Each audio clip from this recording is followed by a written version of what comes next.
It's time for Let's Go with Lucan. Here's your driving expert and the Executive General Manager of Napleton Infiniti of Augusta, Lucan Breedlove. Believe it or not, the Q50 did really well at Atlanta Motorsports Park, right outside of Atlanta, Georgia. I had some reservations. The makeup for a great sports car is one that produces fairly decent power, which a Red Sport does. Very lightweight and really good steering feedback.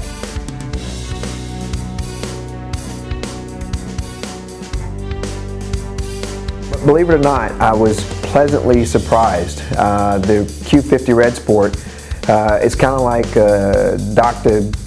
Jekyll and Mr. Hyde. There's two totally different personalities. I drive it every day to work. I've got about an hour and 5-minute commute. So having a car that's got a comfortable seat,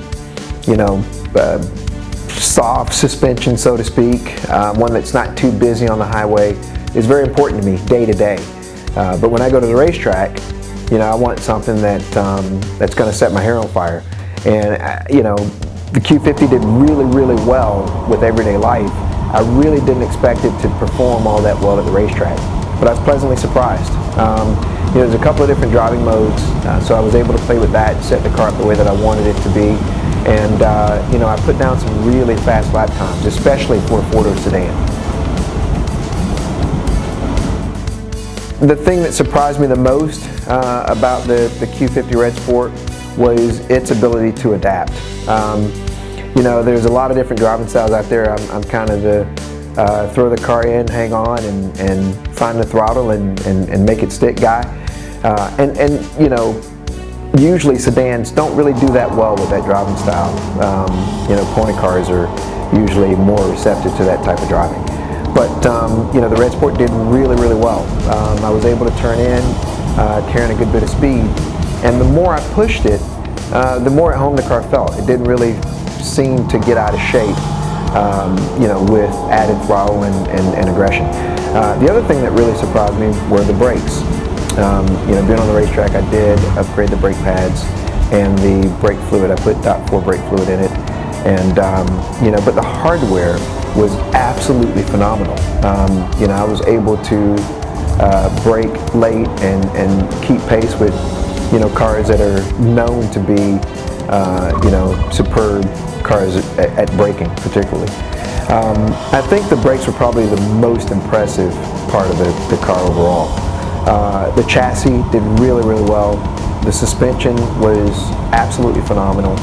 I really don't think that the car gets as much credit as it deserves. I know before my chance to take it to the racetrack, I didn't give it as much credit as I feel that it deserves now. But overall, I think I was most impressed with the brakes. Second, I would say the suspension, because the suspension really did well to manage the weight, and it gave me everything that I asked for. And then I would say probably third would be power. Now, if you ask me from a street standpoint, I would say I'm most impressed with the power. Then I'd say suspension, and lastly, I'd say brakes. So trying to compare the Red Sport to other cars that I've tracked, it's really tough because I've been in a lot of cars and I've done some coaching on a lot of cars. But I will say it was probably one of the most surprising. I think it did everything that I asked it to do. I think that it did it in a manner that was very satisfying. So it would be tough to compare it to the other vehicles that I've driven. Honestly, I've not driven anything close to this thing.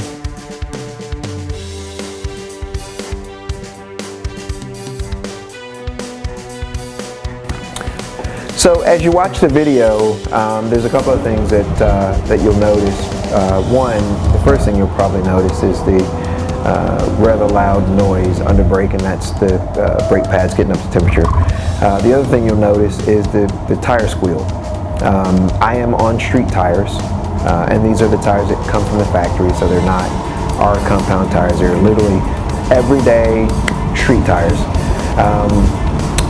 When you go to the racetrack, especially for the group that we drive in, it's an advanced group, so just about everybody out there is on our compound tires or slicks, and that gives you a huge advantage.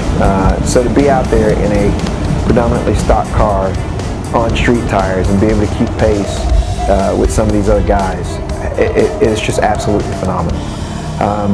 Given the opportunity to put a set of slicks or our compound tires on the Q50 Red Sport, I think I'd be able to realistically probably shave another 3 or 4 seconds per lap off of the time that we put down, which is, that puts you in the high 30s at A&P.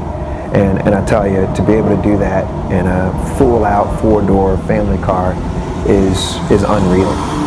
And then, you load everything up afterwards, and with the flick of a switch, you put the car back in street mode, and then you commute, 5 hours back home.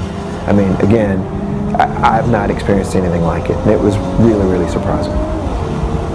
Again, I tell you, the car was very impressive, and for it to perform so well at a track like Atlanta Motorsports Park was really mind-blowing. I mean, that track is really designed for lightweight sports cars. It's really not designed for big power, larger vehicles. I will be going to Road Atlanta this Friday. I will have the car there.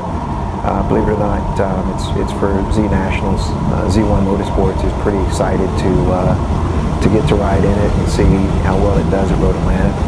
I think it's going to be very impressive. Road Atlanta is a lot faster racetrack. It's got some long straightaways where you can use the power. The car will get an opportunity to stretch its legs, and I think we're going to do pretty well. So I'll see you at Road Atlanta.